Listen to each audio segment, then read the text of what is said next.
श्री तेजस्वी प्रसाद यादव जी जब नेता प्रतिपक्ष हुआ करते थे तो उन्होंने नीतीश कुमार को क्या कुछ नहीं बोला था। चीफ मिनिस्टर, थका हुआ मुख्यमंत्री, सब तरीके का चीज़ को बोला गया था। आज वो तो उनके साथ सत्ते में है, लेकिन हम लोगों के साथ उन्होंने क्या किया कि बीजेपी के साथ चुनाव लड़कर चुनाव जीतने के बाद पलटी मारना। उन्होंने वहाँ चुनाव जीतने के बाद पलटी मारा, यहाँ चुनाव जीतने से कंप्लीट करके सत्ता देख। स्वागत है आप सभी का द MM न्यूज़ नेटवर्क में। अभी हमारे साथ है राष्ट्रीय लोक जनशक्ति पार्टी के छात्र के अध्यक्ष जिनका नाम आकाश यादव जी है। स्वागत है आपका द MM न्यूज़ नेटवर्क में। बहुत बहुत धन्यवाद आपका। और मेरा पहला प्रश्न ये है, कुडनी उपचुनाव में एनडीए गठबंधन का क्या हाल है? 100% जीत एनडीए प्रत्याशी की होगी। और पूरा जो कुडनी में हम लोग जो अभी गए हैं पिछले दिनों में, और जो हमारे पूरे लगातार राष्ट्रीय लोक जनशक्ति पार्टी के तमाम कार्यकर्ताओं का जो फीडबैक आया है, नेताओं का जो फीडबैक आया है और जनता का जो मूड है, वो एक तरफा बीजेपी को वोट करेंगे और वहाँ से एनडीए प्रत्याशी केदार गुप्ता जी चुनाव जीतेंगे। क्या और महागठबंधन की सरकार को आप कितने नंबर पे देख रहे हैं? आप देख सकते हैं कि अब उनके सभाओं में जो छात्र अपनी मांगों को कर रहे हैं, जिन सभाओं में बिहार के माननीय उप मुख्यमंत्री जी रोजगार बांटने की बात कर रहे थे, उसी सभा में जब लोग रोजगार मांग रहे हैं तो उनको राजद के लोग, जदयू के लोग मिल के कुर्सियों से पीट रहे हैं।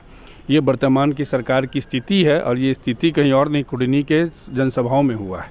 जी, कल जैसे नीतीश कुमार बोले उस चुनाव में प्रचार में बोले कि मुझे बताने की ज़रूरत नहीं है मैं कितना काम किया हूँ। देखिए, नीतीश जी को कुछ भी बताने की अब ज़रूरत नहीं है। नीतीश जी का चरित्र, नीतीश जी का राजनीतिक में उनका क्या अस्तित्व है, वो सब जनता जान चुकी है। उनको बताने की ज़रूरत नहीं है। पलटू राम के नाम से वो पूरे बिहार में प्रचलित हैं, पूरे देश भर में हो चुके हैं। नहीं, जब आप लोग के साथ थे नीतीश कुमार तब तो वो समाजवादी थे। देखिए, मैं आपको एक चीज़ बता देता हूँ। 2015 में नीतीश कुमार जी जब हम लोग के साथ थे तो उस वक्त जनादेश में हम लोग गए थे, चुनाव लड़े थे हम लोग। चुनाव लड़ने के बाद जो नीतीश कुमार जी ने जब पलटी मारा था, उसके बाद हम नीतीश कुमार जी के खिलाफ लगातार थे। यही बिहार के वर्तमान उप मुख्यमंत्री श्री तेजस्वी प्रसाद यादव जी जब नेता प्रतिपक्ष हुआ करते थे तो उन्होंने नीतीश कुमार को क्या कुछ नहीं बोला था।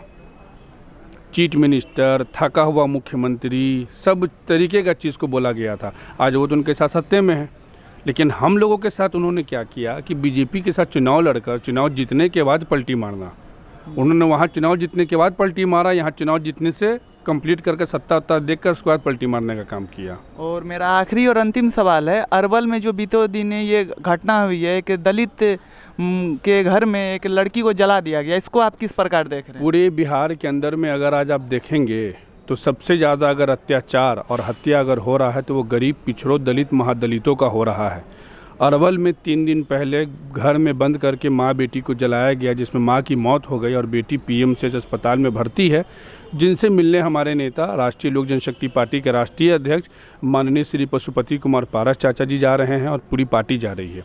और साथ ही साथ पिछले 2 दिन पहले बेगूसराय के छौराही जगह पे, जहाँ पे हसनपुर विधानसभा के अंतर्गत में एक दलित लड़की को गैंग रेप करके 3 दिन से वो लड़की लापता थी, उसका 3 दिन तक गैंग रेप होता रहा और चौथे दिन उसका खेत में सब मिला है।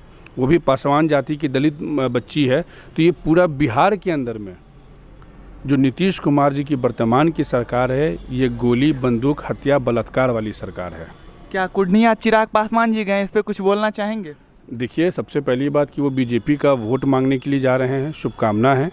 राष्ट्रीय लोक जनशक्ति पार्टी उन तमाम लोगों का स्वागत करता है जो भारतीय जनता पार्टी को आगे बढ़ाने में, मजबूत बनाने में मदद करता है। अच्छा, इतना के लिए बहुत बहुत धन्यवाद। हमारे साथ थे राष्ट्रीय लोक जनशक्ति पार्टी छात्र के राष्ट्रीय अध्यक्ष। ऐसे